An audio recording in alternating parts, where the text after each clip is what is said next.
بسم الله الرحمن الرحيم. ازيكم يا حبايبي؟ عاملين ايه؟ اتمنى تكونوا بخير وبصحة جيدة ان شاء الله، ودايما كده زايدين مش ناقصين باذن الله. النهارده يا جماعه انا هعملكم روتيني اليومي اللي اول ما بصحى من النوم بعمله، واللي اكيد حضراتكم كلكم بتعملوه، من كنيس بقى وغسيل مواعين، وهنشتري ايه خضار ايه النهارده، هنتغدى ايه النهارده، الكلام العادي جدا اللي كل الناس بتقوله. هنقول بسم الله الرحمن الرحيم ونصلي على الحبيب عليه افضل الصلاة والسلام، ونقول بسم الله ونبتدي بقى بالكنيس. وبخلي بقى بنتي بقى تساعدني بقى في الحاجات الخفيفة. زي ما بوصيكم دايما يا جماعة، عودوا بناتكم من هي وصغيرة تساعدكم في البيت وتعمل الحاجات الخفيفة، وخلي التقيل عليكي وعشان تتعود بقى وتتدرب بقى، عشان لما تفتح بيت بعدين تبقى عارفة وفاهمة وتعودت من هي وصغيرة.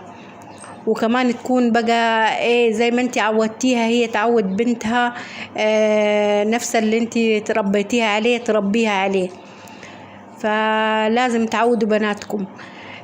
برتب بقى الأوض بقى بتاعتي، امسك كل اوضه كده وارتبها بقى، لقيت فرشها نظيف بقى اسيبه بقى اديله تنفيضه حلوه جدا واسيبه. واللي عايز يتغير بقى بغير له الملي بقى ولا فرش الكنب، والروتين العادي جدا اللي كل يوم بعمله. واحنا بقى عشان بيوت الصعيد يا جماعة مفتحة، ولا عشان التراب بقى مش شقق مقفلة، لا احنا بيوتنا بيوت مفتحة، فتلاقينا دايما كده يدينا في الحاجة عشان خاطر بقى التراب البيوت مفتحة، التراب بيدخلها كل شوية، فتلاقينا على طول دايما بقى الصبح بقى تكنسي، العصر تكنسي، تنفضي دايما. فعلى طول دايما ايدينا في الحاجة، ودايما بعودكم اني دايما تنفضوا كل يوم، ترتبوا كل يوم عشان خاطر بيتك يفضل نظيف بقى.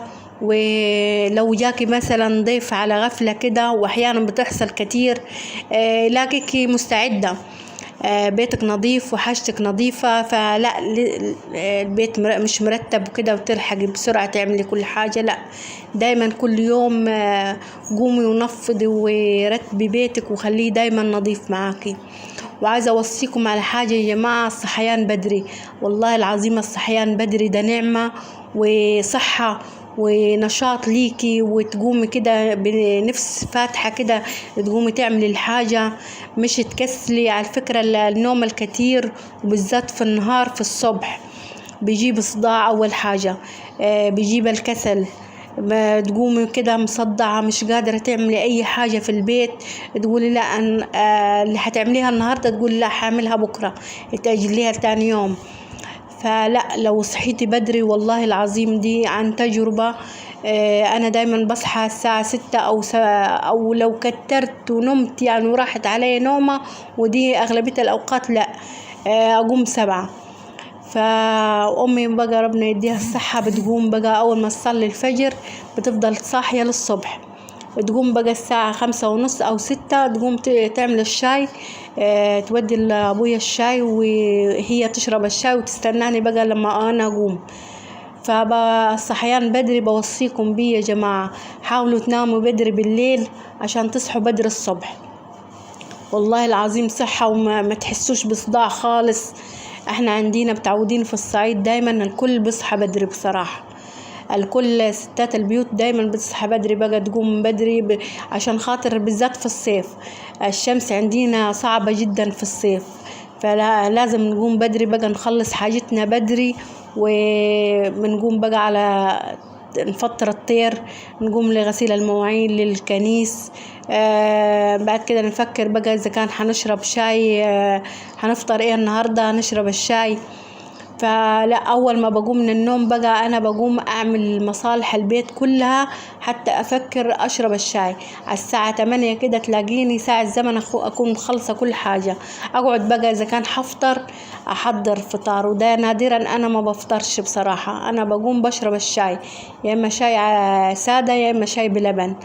إنما الفطار لو لقيت حد بيفطر ممكن أقعد أفطر معاه، إنما أنا أقوم أحط لنفسي فطار لا، فبشرب الشاي بس اتعودت على كده.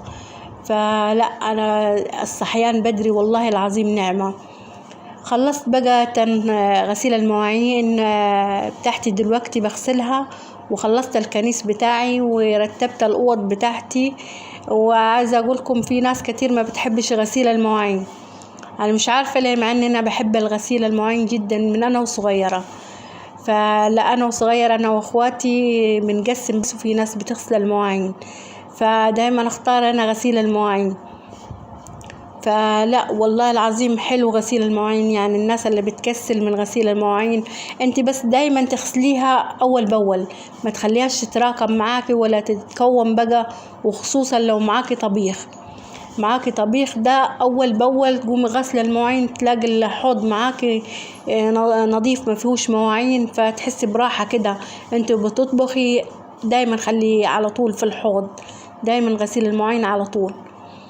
فلازم بقى تغسل المواعين اول باول. خلصت بقى غسيل المواعين بتاعتي وغسلت الكورمل بتاعي. لازم ده بقى اول ما نقوم من النوم بقى على المية الساقعة بقى بحط له التلج بتاعي، ونفضل نشرب فيه لحد الظهر. وفي العصر نفس الحكاية بقى بقوم غسلاه تاني واحط له تلجاية تاني. فانا مش بنحط جزايز في التلاجة وفي ناس بتشرب في الجزايز، لكن الكرمل بيسهل عليكي، بتفضل المية ساقعة فيه من الصبح للظهر. غسلت البوتاجاز بتاعي بقى ونضفته بقى. ولازم بقى ايدك برضو دايما في البوتاجاز يا جماعة، دايما كل ما تطبخي او تعملي اي حاجة تقومي ماسحة وراكي، تقوم البوتاجاز بتاعك يفضل نظيف وزي الفل. زي ما قلت لكم غسلت الكرمل بقى وعبيته ميه وحطيت له التلجايه بتاعتي وغطيته من الغبار. دلوقتي بقى يا جماعه انا اشتريت الخضار بتاعي عشان معايا عزومه بعد يومين، وعايزه اوريكم بقى الاسعار بتاعتنا عامله ازاي تحت الخضار بتاعتي. تقوم بقى بدري كده تشتري خضارك بدري كده طازه، تلقيه طازه معاكي عند بتاع الخضار. اشتريت خيار يا جماعة الكيلو بقى على 15 جنيه. ودي طماطم 2 كيلو على 10. زي ما عارفين بقى الطماطم مجنونة، مرة فوق ومرة تحت. والبطاطس بقى الكيلو اشتريت 2 كيلو ب25 جنيه.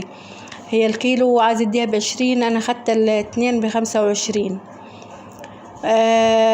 دي بامية بقى، عايز اعمل طاجن بامية بوراني. الكيلو بقى ب35 بالعافية في رمضان يا جماعة، وقبل رمضان كان الكيلو ب100 جنيه. يعني جيب النص كيلو ب50 جنيه، شوية نزل شوية. ده فلفل بقى، عايزة اعمل محشي فلفل وكوسة. اشتريت كيلو الفلفل ب20 جنيه والكوسة ب15 جنيه الكيلو.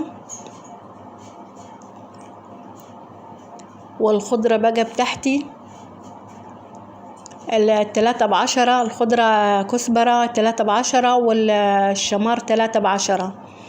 الشمار اللي انتوا عليه بتقولوا عليه شبت.